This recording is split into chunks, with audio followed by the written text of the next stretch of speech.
Sit. Sit. Meron nga pala akong dalang pagkain para sa'yo. Yun bang mga paborito mo? Meron ditong mechado, ansit, tsaka manok. Kamusta ka na, Jabbar? Oh, halika na, kumain ka na. Para hindi lumamig itong mga pagkain. Stay there. Oh, kamusta sa headquarters? Alala nga sa'yo si Major eh. Pati na yung ating ibang mga kasamahan. Kaya lang, wala naman akong ibang masabi. Dahil sa ambili mo sa akin, kinakailangan walang makaalam na naririto ka, kundi ako lang. Oh, ikaw, Vic. Hindi ka ba kakain? Sige, busog pa ako eh. Kumakain ako habang pinapaluto ko yan.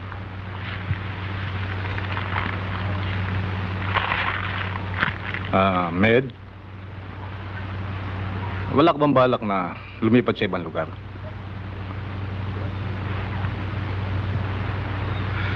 Wala pa, Vic. Come here, Jabbar. Come here. Dahil wala pa akong balita dun sa pinalalakad ko kay Porong kung sino talagang gusto magpayari sa akin.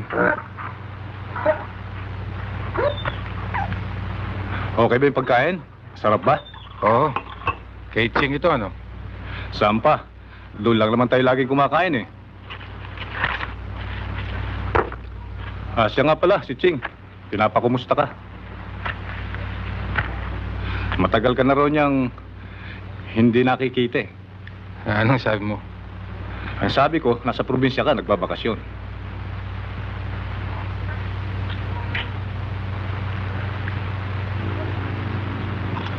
Vic, huwag ka magbiro niyan. Baka pumutok yan. Hindi ako nagbibiro, Med. Talagang ipuputok ito.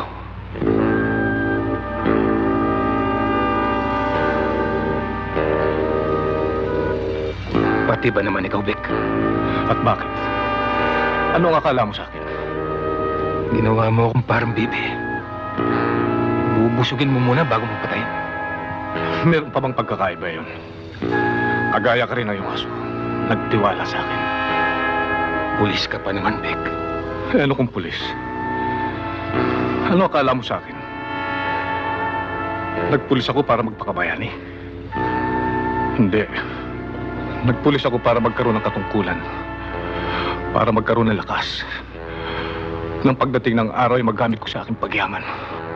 Ang perang kikitain ko sa iyo ay hindi kikitain ng aking mga anak. At ang magiging anak ng aking mga anak. Yan pala ang dahilan kung bakit ka nagpulis. Hindi ka naman nahiya na iyan ang pamamana mo sa mga anak mo. Sabihin mo lang lahat ang gusto mo sabihin. Walang kwenta sa akin. Total, sino makakaalam na akong pumatay sa'yo? Talagang mahirap busugin ang bitukang walang pondo. Habang linalagyan mo, lalong umiibayo ang takap.